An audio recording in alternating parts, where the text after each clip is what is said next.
옆에 계신 분들과 인사 나누겠습니다. 잘 오셨습니다.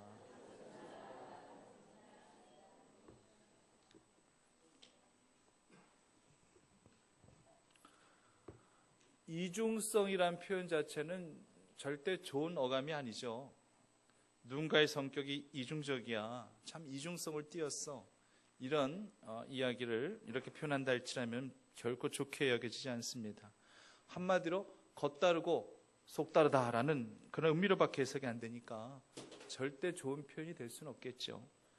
하지만 엄밀히 따지면 이중성이란 단어는 우리에게 굉장히 적합한 단어입니다. 이 단어를 사용하기 싫다면은 나름대로 다양성으로 인간의 어떤 성격과 성향 이런 것들 이렇게 표현해 볼 수 있겠지만은, 다양성이라는 단어는 너무나 또 강범위하기 때문에 사실상 이 단어도 그렇게 적합하진 않아요. 우리 하나님의 자녀들은요, 신분조차도 이중국적입니다. 우리 육신이야 이 세상에 속한 바, 또 이 대한민국에 속한 바, 대한민국 국민이라는 그러한 국적을 가진 그러한 자들이지만, 빌립보서 3장 20절 말씀처럼 사도 바울은 우리의 시민권이 어디에 있다라고 얘기하고 있죠? 하늘에 있다라고 얘기하지 않습니까? 여러분들의 시민권 하늘에 있는 거 맞죠? 그럼 여러분들이나 저나 이중 국적자예요. 하나는 보여지는 국적 갖고 살아가는 자들이고, 하나는 보여지지 아니하는 영원한 국적 갖고 살아가는 그런 이중 국적자들이라는 얘기입니다. 우리 꼭 이중 국적을 가진 자여야만 됩니다. 육신의 국적 갖고 그것으로 만족하며 이 세상 살다 가면 절대 안 됩니다. 믿음의 여건을 가지고 천국에 들어가서 그곳에서 영원히 살 수 있는 천국 비자를 갖고 살아가는 하늘의 시민권을 소유하고 살아가는 저희들이 영원한 행복임을 기억하는 주의 자녀들 되시기를 간절히 바랍니다. 우리는 당연히요, 영과 육을 가진 그런 이중성의 자녀입니다. 이건 깨닫는 자만 깨닫는 겁니다. 보이는 육신만 인정하려 하고 육체 가운데 그저 살아가는 그런 불신자들, 이것은 이러한 자들에게도 분명히 엄연히 영은 존재합니다. 이제 그 영이 지금 죽어 있는 상태이겠습니다만은 영이 없는 건 아니에요. 그들에게도 분명히 영이 있다라고 하는 것입니다. 우리 안에는 주의 영이 살아 있어야 될 것입니다. 우리 주의 영이 나를 호흡하게 해야 될 줄 분명히 믿습니다. 육신의 호흡이 아닌 기도의 호흡으로, 신앙의 호흡으로 내가 살아있음을 언제든지 주님 앞에, 세상 앞에 입증할 수 있는 주의 자녀들이 되셔야 할 것입니다. 오늘도 영의 호흡을 하시기 위해서 주님과의 그 친밀한 교제를 위하여 하나님께서 여러분들을 이 거룩한 예배의 제단으로 하나님께서 여러분들을 불러주신 것이고, 그리고 이 예배를 통하여 진정 내가 살아있는 하나님의 성물이 되었음을 고백하며 주님 앞에 영광 올려드리는 기쁨의 산제단, 산제사, 산예배가 되어지기를 간절히 소망합니다. 우리는 우리 영이 잘 돼야 돼요. 우리 영혼이 잘 돼야만 됩니다.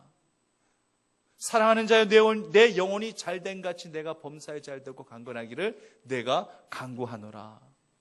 저는 힘겹고 힘들 때 또 항상 이 말씀을 항상 되뇌이면서 용기를 얻고 위로를 얻습니다. 여러분, 범사에 잘 되는 것은 우리 모두가 다 바라는 바예요.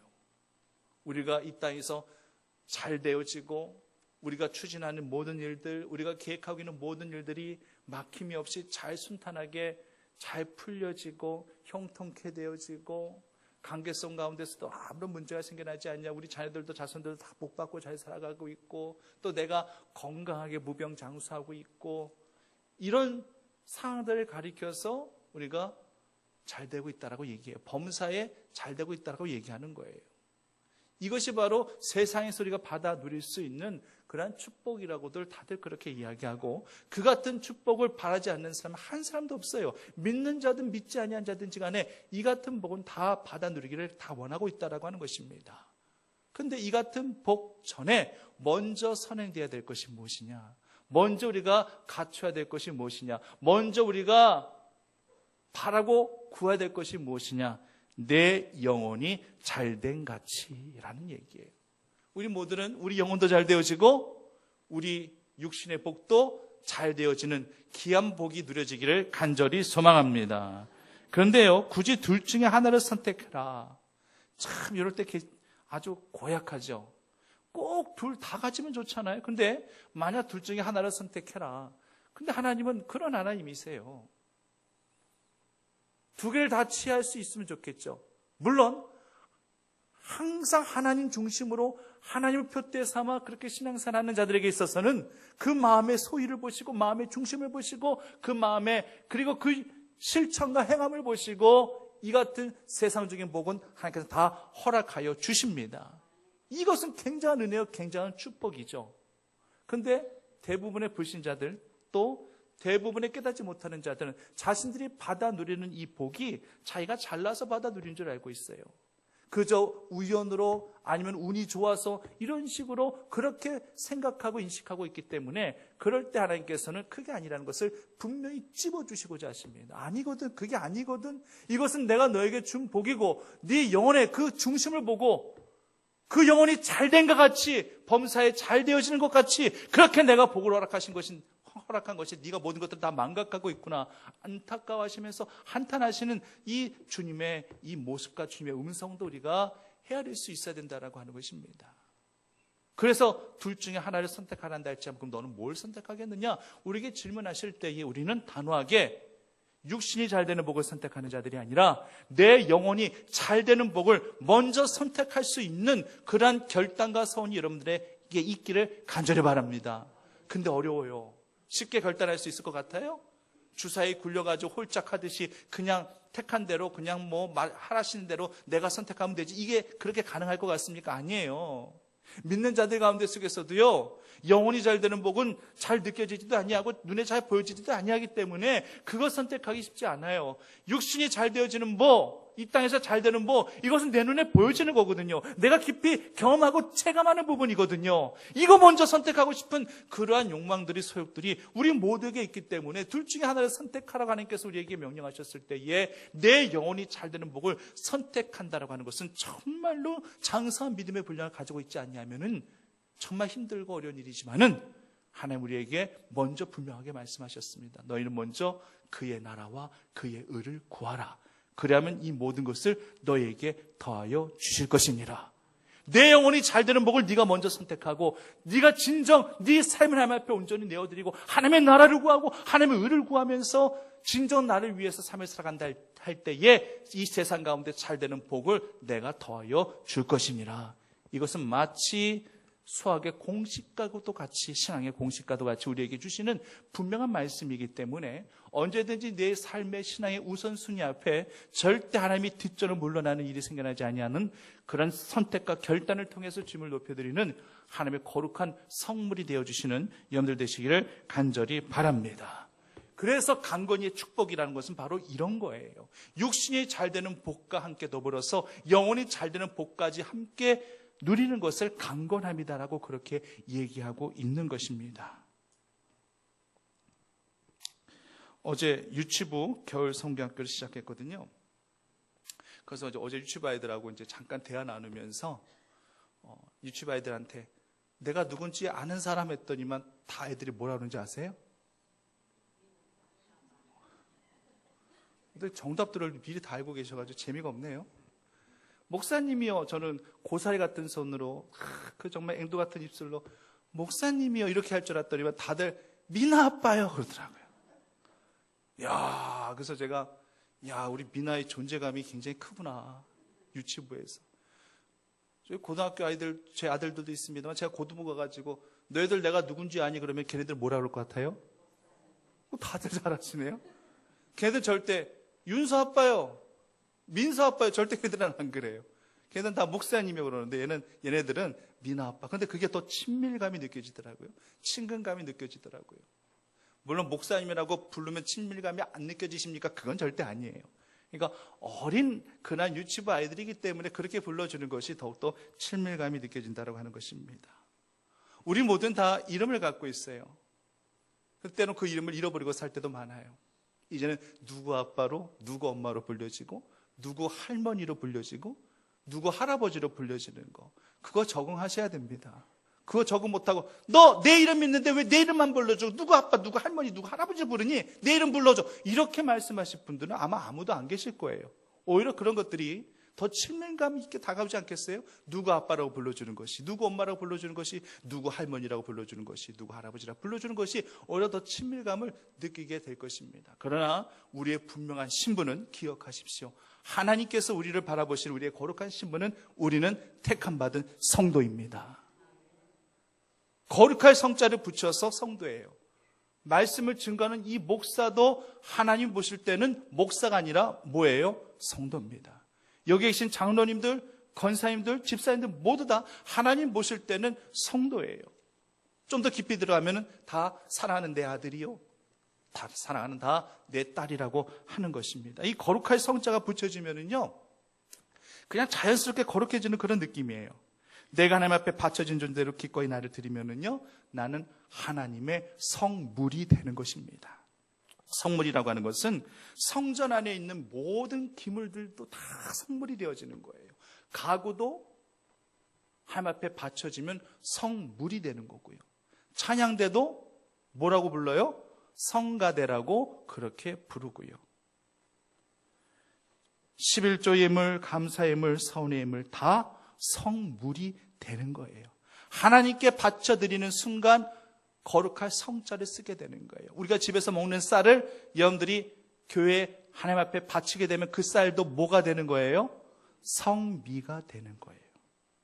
우리도 그럼 그렇기 때문에 주의 제단은 성전, 하나님이 머무시는 이곳을 주의 성전이라고 부르는 것이고, 이 성전 안에서 예배드리는 우리를 성도라고 부르는 것이고, 그래서 이 가운데 드려지는 우리의 모든 그런 예배를 하나님께서 성스럽게 받아주실 수밖에 없다라고 하는 것입니다.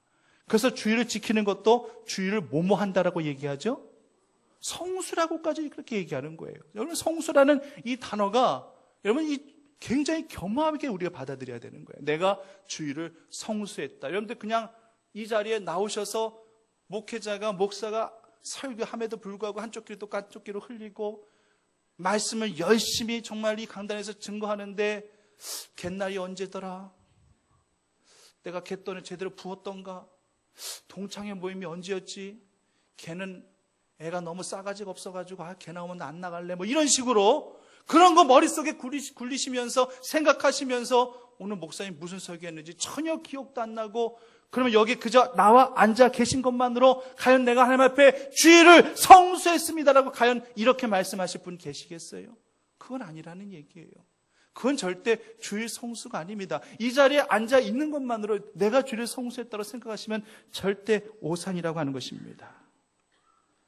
교회 안에서 행하는 헌신, 교회 안에서 행하는 그 모든 봉사도 뭐라고 표현하냐면요, 성역이라고 그렇게 표현하는 거예요. 거룩한 사역, 말 그대로. 그래서 여러분들이 이 주의 제단 앞에 드려지시는 그 모든 헌신과 봉사가 다 성역이 되어지는 것입니다.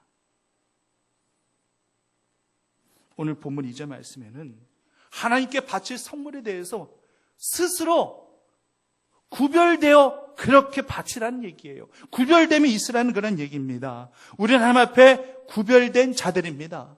하나님께서 우리를 구별해 주지 아니하셨다는 할지라면 우리는 감히 이 제단 앞에 나올 그러한 자유가 있을 것 같습니까? 없습니다. 절대 없습니다. 하나님께서 우리를 구별시켜 주셨기 때문에, 하나님께서 우리를 택정하여 주셔서 이 자리로 우리의 발걸음을 인도해 주셨기 때문에 택함받은 자의 관계성 가운데 나는 하나님이여 너는 자녀라, 이런 인치심의 은혜가 있었기 때문에 하나님께서 우리를 이 자리로 불러주신 것이고 초대해 주신 것이고 거룩히 구별하여 주신 줄 믿음으로 고백하시기를 간절히 바랍니다. 그렇기 때문에 우리도요, 우리 스스로도 이제는 구별되이 우리도 주님 앞에 나아갈 수 있어야 돼요. 하나님께서 우리를 구별해 주신 건 맞습니다. 이젠 우리 스스로 구별된 자의 모습으로 주님 앞에 온전히 설 수 있어야 된다는 얘기예요. 내가 하나님의 모든 자비하심 너희를 권하노니 너희 몸을 하나님이 기뻐하시는 거룩한 산제사, 산제물로 드리라. 이는 너희의 드릴 영적 예배니라. 뭐라고요? 영적 예배니라.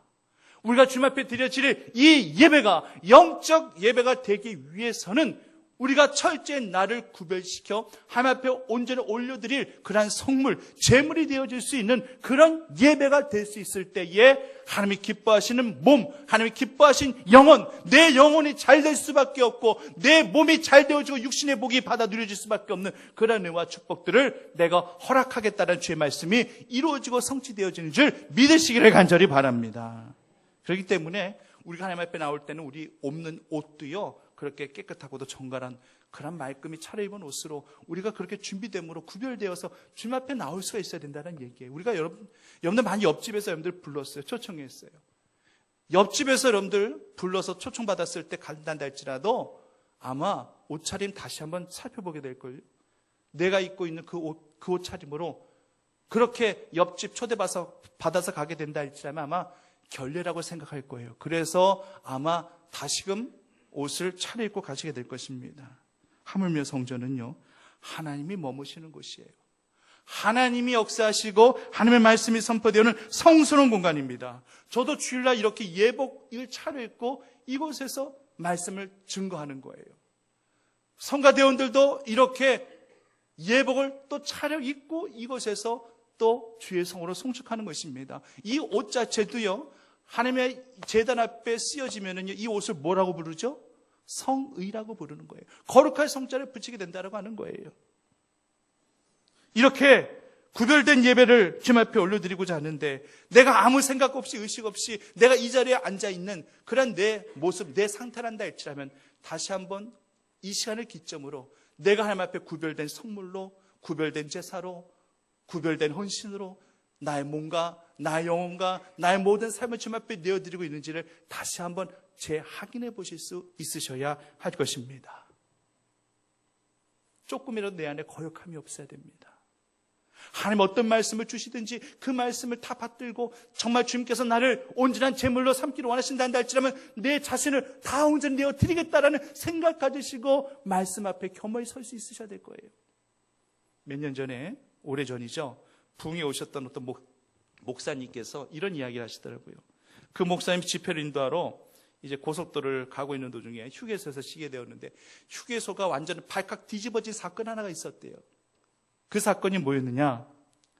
새까맣게 털이 타버린 개 한 마리가 느닷없이 어디선가 튀어나와가지고 그냥 막 앞뒤를 가리지 않고 몸부림치면서 그냥 휴게소를 안을 막 돌아다니더란 얘기예요. 난리가 났죠. 휴게소 식사하고 있는데 식당 옆에 그냥 새까맣게 타버린 개 한 마리가 막 돌아다니고 있으니 어떻게 그거 놀라지 않을 수 있겠어요? 애들이 막 소리 지르고 난리가 나고 임산부도 막 몸을 부르르 떨고요. 대체 무슨 일인가, 이게 무슨 소동인가 알고 봤더니만 그 개 주인이 보신탕 해먹으려고 이 개목을 쫄랐대요. 예, 개목을 쫄랐어요. 그래서 이제 그 개가 이제 인기척이 없으니까 이제 죽었다 생각하고 큰 드럼통 같은 데에 이 죽었다 생각한 개를 탁 집어넣고 불로 가열을 한 거예요. 그랬더니만 이 개가 설 죽었어. 완전히 죽질 못하고 설 죽어가지고 그냥 깨갱깽 하더니만 불에 온 몸을 그을린 채 줄레랑을 쳐가지고 휴게소를 막 뛰어다녔던 거예요. 불에 타다가 갑자기 살아났으니까 앞뒤가 보이겠어요? 마구 돌아다니는 거죠. 어제도 세브란스 병원에서 불이 났다고 하더라고요. 요즘에는 정말 다행히 인명피해가 없었으니까 다행이죠. 요즘 막 병원에서 불나, 또 어디서 불났죠? 사우나에서도 불이 나, 요즘에는 상가에서 불이 나, 불났다면 덜컥 겁부터 나는 그런 시대가 되고 말았어요. 이런 거 보면은요, 하나님은 정말 한치의 오차도 없이 정확하신 분이라는 것을 구약의 이 제사를 통해서 다시 한번 살펴보게 됩니다. 이럴 줄 아시고 구약시대 때에 하나님께서 번제물로 제물을 받으실 때 그 제사장은 그 양이든 소든 수양이든 다 잡고 일단은 가죽을 다 벗겨버려요. 가죽을 다 벗기고 그리고 각을 뜨고요. 그 안에 내장도까지 다 꺼내가지고 하나님 앞에 그렇게 향기로 올려드리는 그것이 바로 번제 제사 아니겠습니까? 만약 소가죽을 벗기지 않고 번제단에 불을 지피면 그것이 또 살아나가지고 뛰어다니는 개하고 혹시 또 뭐가 다르겠어요? 그럴 수도 있는 거잖아요. 우리는 말씀 앞에 겸허히 내 자신을 내려놓고 제물이 되어야 되는데 우리가 성물로 하나님 앞에 온전히 바쳐지려면은요, 우리 겉사람의 이 모든 가족들이 예배 가운데, 말씀 가운데 하나하나 벗겨지는 그러한 경험들을 해 나가셔야 할 것입니다. 이 시대의 목회자의 일은요, 직접 소를 잡아가지고, 직접 수양을 잡아가지고, 그렇게 가죽을 벗기고 각을 뜨고 내장 다 골라내는 그런 작업하는 게 아니잖아요. 이젠 예배 때에 말씀을 통하여, 설교를 통하여 성도님들의 육신적인 가죽을 벗기고 각을 뜨는 일을 이제 강단에서 주의 종들이 하는 겁니다. 어떤 분들은요, 겉사람의 껍질이 잘 벗겨지신 분들이 계셔요.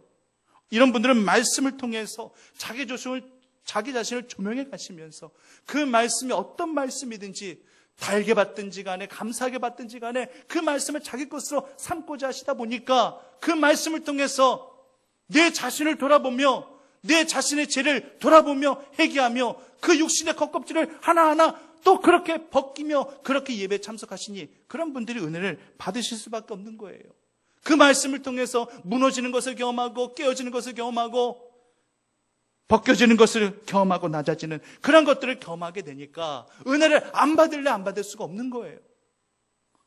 그런 분들은 말씀 앞에 아멘으로 화답합니다. 어떨 때는 눈물도 흘립니다. 어떨 때는 정말 마음을 찢어서 하나님 앞에 올려드리는 그런 제물이 되어지는 그런 예배를 경험하기도 합니다. 근데 어떤 분들은요, 가죽이 잘 벗겨지질 않아요. 겉사람의 껍질이 너무나도 견고해서 웬만하면 벗겨질 만도 한데 찰싹 달라붙어 있어요. 그럼 예배 때의 말씀이 선포될 때에도 그 말씀이 그냥 팅하며 튕겨나가기 일쑤입니다. 동물도 가죽이 벗겨지지 않으면요, 그 동물은 번제로 드릴 제물로 쓰지를 못하는 거예요. 그냥 버려지는 겁니다. 하나님 우리를 그렇다고 해서 우리를 버리지는 아니하십니다. 하지만 하나님이 연락하시는 선물, 하나님이 연락하신 제물이 되지는 못한다는 얘기예요. 본문의 2절 3절에서 영거푸 2번씩 언급되어 있는 단어, 방금 전에도 말씀드렸지만 구별이라는 단어예요. 구별이라는 단어.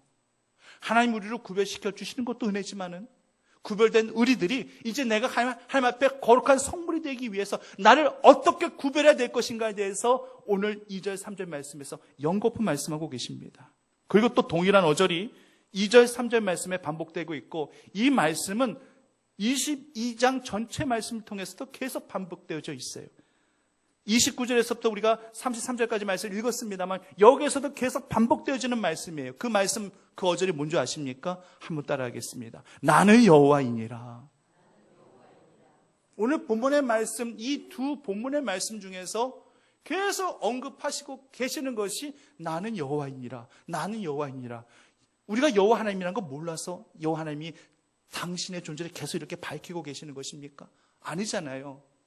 나는 여호와다. 나는 인간이 아니다. 하나님은 인생이 아니시니 시건치 아니하시고 인자하니 후회함이 없으시고 하신 말씀을 어찌 행치 아니하시고 하신 말씀을 실행치 아니하시랴.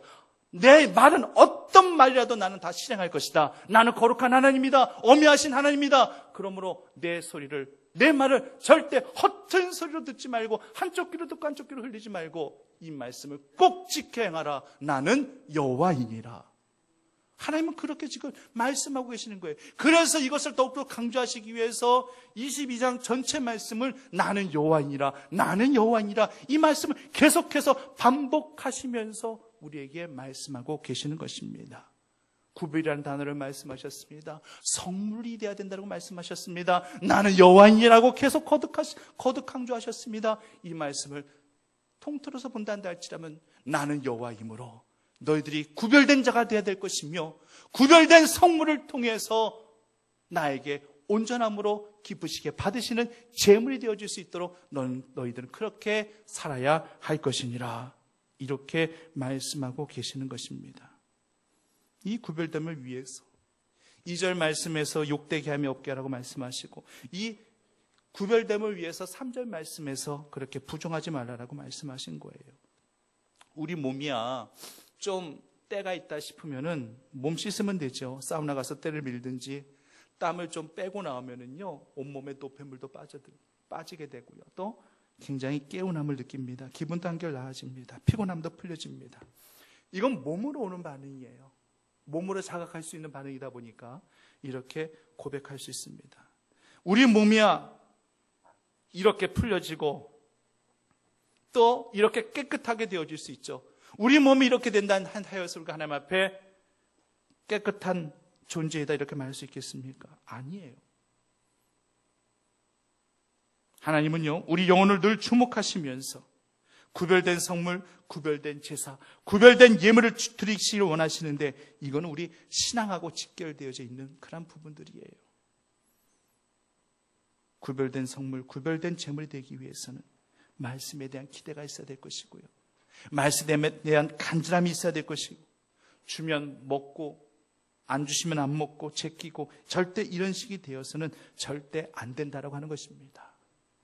간절함으로 기다리시고 간절함으로 애타는 그 간절한 호소로 주님 앞에 간구하시면서 늘 주님과의 접촉점을 만들어 가실 때에 우리 하나님 앞에 거룩한 성물이 되어지는 것입니다. 저는 6.25를 경험하지 않아서 잘 모르겠지만은 6.25 때 그때 전쟁 시절 때부터 빌어먹는다는 말이 나왔다면서요. 어린아이들이 참 먹기 힘든 가난했던 그때 그 전쟁통에 그 미군 부대 앞에서 다들 서성거렸다고 하죠. 미군들이 가끔씩 던져주는 그런 소세지나 초콜릿이나 과자나 이거 받아 먹으려고 항상 미군들 주변엔, 미군 부대 주변에 항상 어린아이들이 그렇게 인산이례를 이뤘다고 합니다. 저도 다 할아버지 할머니를 통해서 들은 이야기죠. 그때 그 철조망 사이를 뚫고 손을 내밀면서 내 손에 쥐어달라고 미군들에게 손 내미는, 그러므로 말미암아 팔가죽과 이 손가죽이 이 껍질이 다 벗겨진 한이 있단다 할지라도, 긁혀져서 피가 나는 한이 있단다 할지라도 그거 받아 먹으려고 손 내미는 그 같은 모습, 그것은 원초적인 본성이잖아요. 본능이잖아요. 이런 거 가지고 우리가 뭘 어떻게 누굴 탓할 수 있겠습니까? 저는 그런 모습들을 한번 연상해 보면서요, 우리도 하나님의 말씀 앞에, 은혜 앞에 이 같은 갈구함이 있는지를 한번 생각해 보게 됐습니다. 더 그 말씀을 내 것으로 삼기 위해서, 그 말씀을 통해서 내 때가 더 받아 누리기 위해서 손껍질이 벗겨진 한이 있단다 할지라도, 아니 내 겉껍질을 완전히 벗겨놓고서라도 그 말씀의 양식을 내가 받아 누리기 위해서 그렇게 몸부림치는 그런 내 신앙의 본연의 모습은 있는지를 한번 조명해 보실 수 있어야 한다고 하는 것입니다. 이런 모습으로, 이런 간절함으로 제단 앞에 내가 지금 나아가고 있는지, 아니면 나를 칭칭 동요 매버려서 그저 말씀 앞에 감동 없이 앉아있는 우리들 모습은 아닌지, 우리들의 실체의 모습을 우리가 진정 볼 수 있어야 할 것입니다. 사랑하는 성도님들은 구별되어진 성물이 되시고 간절함의 제물이 되실 수 있는 그런 주의 자녀들이 꼭 되시기를 간절히 바랍니다. 그리고 29절 31절까지 또 눈에 확 들어오는 어절이 있어요. 그게 뭐냐면요, 하나님이 기쁘게 받으심, 기쁘게 받으심이란 그런 이 단어입니다. 이 단어가 확 눈에 들어와요. 예전 성경에는요, 연락하시다라는 단어로 쓰여졌는데 지금은 기쁘게 받으심으로 그렇게 쓰여졌어요. 즉 하나님이 기쁘게 받으실 수 있는 구별된 제물, 구별된 봉헌, 구별된 헌금을 하나님 앞에 올려드릴 수 있어야 된다고 하는 거예요. 이 기쁘게 받으심이라는 이 단어는요, 본문의 30절 말씀에만 나오는 게 아니에요. 17절 말씀부터 쭉 말씀을 보게 되면은 이 하나님이 기쁘게 받으심이라는 이 단어가 기쁘게 받으심이, 아니면 기쁘게 받지 아니하심이든지, 이렇게 기쁘게 받으셨다, 기쁘게 받지 아니하신다라는 이런 말씀이 무려 7번씩이나 계속적으로 언급되어지는 것을 살펴보게 됩니다. 결국 이 두 가지죠. 하나님께서 기쁘시게 받으시는 예물인지, 아니면 기쁘게 받지 아니하시는 예물인지. 가인과 아벨의 경우처럼 가인의 제물은 기쁘게 받지 아니하셨고 아벨의 제물은 기쁘게 받으신 것처럼 둘 중에 하나라는 얘기입니다. 저는 이 말라기 말씀을 읽을 때마다 참 두렵고 떨릴 때가 많아요. 우리 말라기 말씀하면은 먼저 두 가지를 우리가 연상하게 됩니다. 먼저 11조에 대한 축복의 말씀이 말라기 3장 10절 말씀에 언급되어 있습니다. 잘 아시는 말씀일 거예요. 너희 온전한 11조를 창고에 들여가지고 양식이 너희 집에 나의 집에 양식이 있게 하고 그것은 나를 시험하여 내가 하는 문을 열고 너에게 복을 쌓을 것이 없도록 내가 붙지 아니한 한번 보라. 이것을 한번 나를 시험해 보라는 얘기예요. 하나님께서 감히 주 너희 하나님을 시험치 말라라고 10을 그 10계명 가운데서도 하나님께서 그렇게 말씀하셨는데 하나님 오히려 11조에 있어서 나를 한번 시험해 보라고 말씀하고 계시는 거예요. 내가 쏟아 부어 주지 아니하는지 한번 그렇게 시험하여 보라. 그만큼 주의 택한 자들은 11조를 통해서 하나님 앞에 영광 올려드려야 된다는 것을 분명하게 말씀하고 계시는 것입니다. 이 말씀 우리가 잘 알고 있고요. 또 하나는 4장 2절 말씀에 언급되어 있는 또 치유의 말씀이에요. 여호와를 경외하는 너희에게는 의로운 해가 떠올라서 취하는 강선을 바랄 것이니 마치 외양간에서 나온 송아지같이 그렇게 뛰게 되어질 것이니라. 이 두 말씀이 우리에게는 다 축복의 말씀이죠. 은혜의 말씀이죠. 치유의 말씀이고 다 복의 말씀입니다. 하지만 말라기 말씀은요, 이런 말씀들로만 되어 있는 게 아니에요. 1장 말씀을 계속 읽어보게 되면은요, 얼마나 섬뜩한지 모릅니다. 1장 말씀들 가운데 속에서 제가 요약해드리면 제가 이런 말씀을 제가 드릴게요. 너희 드리는 제사 제물 내가 안 받겠다. 어떻게 너희들이 나에게 예배를 드리면서 너희 집에 있는 암컷과 수컷 그리고 살찐 양과 소떼는 다 골라서 저리 가라 하고 저는 것, 눈먼 것, 쓸데없는 것, 병든 것 이런 것을 나에게 드릴 수 있느냐. 그런 것을 시장이나 도지 사이가 한번 가져다 줘봐라. 그들이 기쁘게 받겠는지. 하물며 이런 것을 너희가 나에게 바칠 수 있겠느냐. 내가 이것을 기쁘게 받을 것 같으냐. 내가 너희 재물을 그런 재물을 받지 않겠노라. 하나님께서 이 시대에 맞춰서 하나님께서 우리에게 이렇게 말씀하시는 거예요. 말라기 1장 그렇게 6절부터 14절까지 말씀을 이 시대로 제가 해석해서 제가 이렇게 지금 여러분들에게 말씀드리고 있는 겁니다. 하나님이 얼마나 실망하시는지, 하나님 얼마만큼 실망하고 계시는 것인지, 육신을 위해서, 정욕을 위해서, 소욕을 위해서는 그렇게 아낌없이 그렇게 다 쓸 건 다 써가면서 과연 나한테 바치는 재물은 이렇게 온전치 못한 것으로, 쓸데없는 것, 병든 것으로, 눈먼 것으로, 저는 것으로 다른 사람들이 정말 보잘것없이 그렇게 생각하지 않는 그런 것들로 네가 나한테 이렇게 드릴 수 있겠느냐. 차라리 난 그런 재물 받지 않겠다라고 그렇게 말씀하고 계시는 거예요. 우리는 두려운 마음을 가져야 됩니다. 우리가 2월 한 달은 지금 헌금 생활에 힘쓰는 달로 저렇게 좀 선포하고 조금이라도 정말 하나님 앞에 순전한 것으로 하나님의 기쁘게 받으시는 그러한 예물로 주님 앞에 올려드리기를 간절히 소망하는 마음으로 2월 달은 헌금 생활에 힘쓰는 달로 선포합니다. 저는요 1년에 한두 번은 꼭 이렇게 헌금 설교를 합니다. 하나님 기쁘게 받으신 감사 제물을 올려드려야 되는 것, 이것을 가르쳐 드려야 되기 때문에 사람은 망각해요. 또 시간 지나가면은요, 현실에 매이다 보면은요, 다 또 망각해버리고 혹시라도 하나님 앞에 이런 말라기서 말씀처럼 이런 재물, 이런 예물 드림으로 말미암아 하나님께서 받지 아니하시는 것보다는 우리가 정말 깨달을 건 깨닫고 또 다시금 고치고 수정할 건 수정해서 하나님 앞에 하나님께서 받으실 그런 온전한 예물을 드릴 수 있게끔 하는 것이, 그렇게 또 제가 설교를 하는 것이, 이것이 저의 사명이기 때문에 제가 1년에 한두 번은 꼭 이런 설교를 제가 하게 됩니다. 성도님들, 11조는 하나님의 명령이에요. 소득의 10분의 1을 하나님 앞에 떼어드리는 것은 우리의 소명이고 우리의 의무이고 우리의 본분입니다.